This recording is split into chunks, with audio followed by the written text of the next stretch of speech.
Bardhaman BJP অফিসের ঠিকানায় BJP নেতার নামে ৫৫টি বাইক এলো বিহার থেকে। রেলপথে পার্সেলে পাটনা বিজেপি অফিস থেকে সেগুলো বর্ধমান স্টেশনে পার্সেল অফিসে এসেছে বলে রেল সূত্রে খবর। জানা গেছে বিহারের রাজেন্দ্রনগর থেকে ভারতীয় জনতা পার্টির বর্ধমান সাংগঠনিক জেলার অফিসের ঠিকানায় জনৈক সুনীল গুপ্তার নামে মোটরসাইকেলগুলি এসেছে। খবর তৃণমূলের কাছে পৌঁছতেই শহর তৃণমূল কংগ্রেসের সভাপতি তন্ময় সিংহ রায়ের নেতৃত্বে তৃণমূল কর্মীরা পার্সেল অফিসে পৌঁছায়। বিজেপি নেতৃত্ব ততক্ষণে বেশিরভাগ মোটর বাইকই পার্সেল অফিস থেকে নিয়ে গেছে। রেলের পার্সেল অফিসে ১৭টি বাইক আটকায় তৃণমূল। পাশাপাশি তারা বিক্ষোভও দেখায়। এই যে বাইকগুলো দেখেছেন, যে বাইকগুলোকে আটক করা হয়েছে সেই বাইকগুলো কিন্তু এখানে রয়েছে এবং দেখুন প্রত্যেক কটাতেই বিহারের নাম্বার প্লেট দেওয়া রয়েছে, বিহারের নাম্বার প্লেট রয়েছে।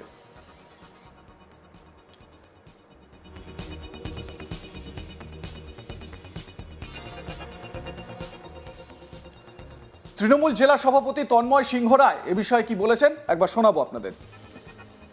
দেখুন, আমরা হঠাৎ করে খবর পাই যে বর্ধমান স্টেশনে ৫৫টা মোটরসাইকেল এসছে, প্রত্যেকটা বিহারের নম্বরের মোটরসাইকেল।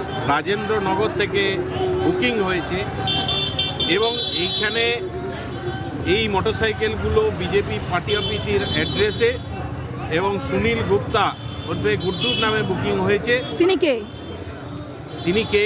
তিনি বিজেপির কেউ হতে পারেন। এখানে বিজেপির নেতা খোকন সেন ছিল, খোকন সেন থেকে একটি একটি করে বাইক সে এখান থেকে বার করছিল। আমরা খবর পেয়ে আসি।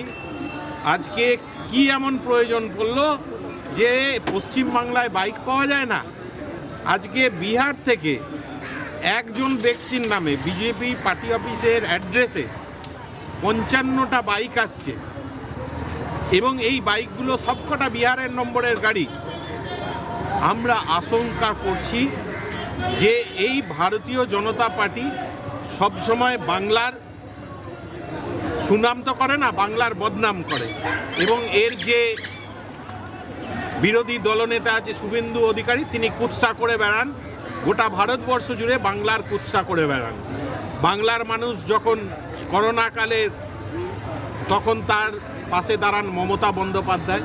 বাংলার বুকে যখন বাংলার গরিব খেটে খাওয়া মানুষের আবাস যোজনার টাকার জন্য আন্দোলন করে অভিষেক বন্দ্যোপাধ্যায়, বাংলার আবাস যোজনার টাকার জন্য ১০০ দিনের কাজের জন্য আন্দোলন করে তৃণমূল কংগ্রেস মমতা বন্দ্যোপাধ্যায়ের নেতৃত্বে। কিন্তু বাংলার মানুষের জন্য এরা কিছু করে না, বাংলার জন্য শুধু বদনাম করে। আমরা আশঙ্কা করছি আজকে মোটরসাইকেল এসছে বিহার থেকে, এই মোটরসাইকেলগুলো আজ আসছে, আগামী দিনে ক্রিমিনাল আসবে, তারপরের দিন বন্দুক আসবে, তারপরের দিন বোমা আসবে এবং বাংলার বুকে একটা অরাজকতা তৈরি করার চক্রান্ত করেছে ভারতীয় জনতা পার্টি। আজকে নরেন্দ্র মোদী এসেছে, তার সঙ্গে সঙ্গে এই সবও এসে আজকে বাংলার বুকে হাজির হচ্ছে এবং আজ থেকেই চক্রান্ত, নতুন করে চক্রান্ত শুরু হয়েছে বাংলার বুকে, নতুন করে অশান্তি অরাজকতা তৈরি করা। বাংলার বুকে আগামী দিনে ক্রিমিনাল অ্যাক্টিভিটি হবে, এটা আমরা আশঙ্কা করছি। তাই আমরা পুলিশ প্রশাসন থেকে, রেল প্রশাসন থেকে সকলের কাছে দাবি জানিয়েছি যে এই বাইকগুলো যে এসছে একটাও পশ্চিমবাংলার রেজিস্ট্রেশন নয়, এগুলো কি কাজে ব্যবহার হবে তা জানে না। আমরা আইসির কাছে দাবি করেছি যে এই বাইকগুলোর সমস্ত তথ্য তুলে দিতে হবে এবং উপযুক্ত তদন্ত করতে হবে। তৃণমূলের দাবি সামনে ২৬-এর বিধানসভা নির্বাচন, বিজেপি ভিন রাজ্য থেকে বাইক এনেছে, এরপর আস্তে আস্তে লোক আনবে সন্ত্রাস করার জন্য। এই রাজ্যে কি উদ্দেশ্যে এইভাবে বিহার থেকে বাইক ঢোকানো হচ্ছে তা স্পষ্ট না হওয়া পর্যন্ত আমরা চুপ থাকবো না। এরা তো এই মোটরসাইকেল দিয়ে বিভিন্ন জায়গায় অপরাধমূলক কাজকর্ম করে আবার চলে যাবে। তাই প্রশাসনের কাছে আমরা আবেদন জানাচ্ছি, এই মোটরসাইকেলগুলো কারা ব্যবহার করবে বা কি উদ্দেশ্য নিয়ে এগুলোকে আসা হয়েছে তার সমস্ত তদন্ত করে অবিলম্বে ব্যবস্থা নিতে হবে। অন্যথায় এই সমস্ত মোটরসাইকেল রাস্তায় বেরোলে আটক করতে হবে। বিহার থেকে এতগুলি মোটরসাইকেল কিভাবে বর্ধমানে এলো তার তথ্য না পাওয়া পর্যন্ত কোনোভাবেই এখান থেকে মোটরসাইকেল বের করতে দেওয়া হবে না। তৃণমূলের তরফ থেকে বিভিন্ন প্রশাসনিক দপ্তরে লিখিত অভিযোগ দায়ের করা হয়েছে। এ বিষয়ে বিজেপি নেতা মৃত্যুঞ্জয় চন্দ্র জানান, বিহারের ভোটে বাইকগুলো ব্যবহার হয়েছে কর্মীদের জন্য। এরপর 26-এর বিধানসভা ভোটের আগে পশ্চিমবঙ্গে বাইকগুলোকে আনা হয়েছে বাংলার সক্রিয় কর্মীদের ব্যবহারের জন্য।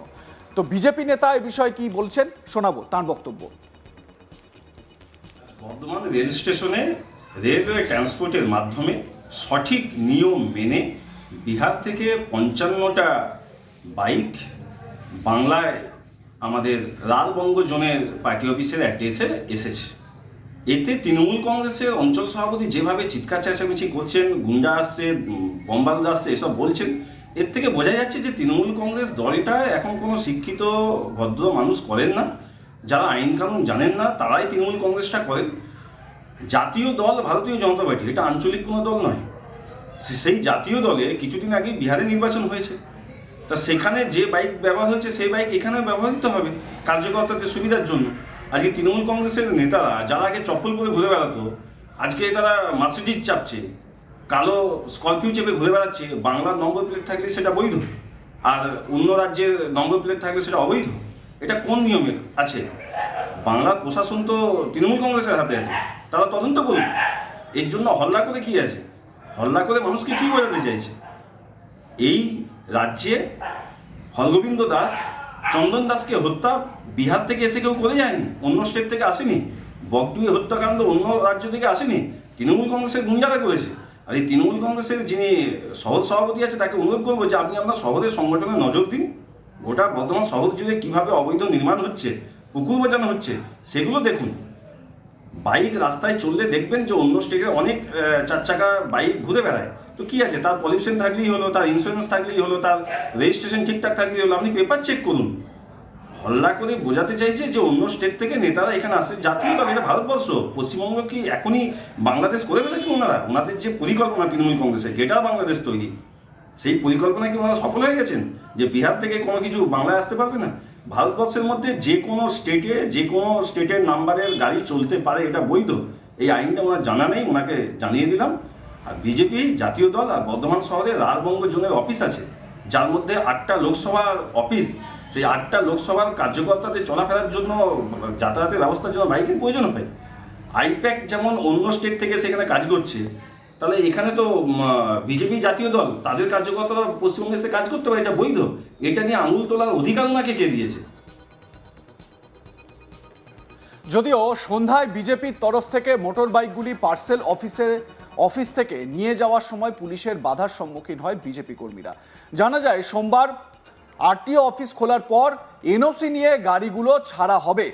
এবারে যে প্রশ্নটা বা যে দাবিটা বিজেপি নেতার তরফ থেকে করা হচ্ছে যে হ্যাঁ, অন্য রাজ্যের নাম্বার প্লেট দেওয়া গাড়ি তো চলতেই পারে, যদি সেই গাড়ির সব কিছু লিগাল ডকুমেন্ট ঠিক থাকে, যদি পলিউশন ঠিক থাকে, যদি ইন্স্যুরেন্স ঠিক থাকে, তাহলে তো সব ঠিকঠাকই আছে।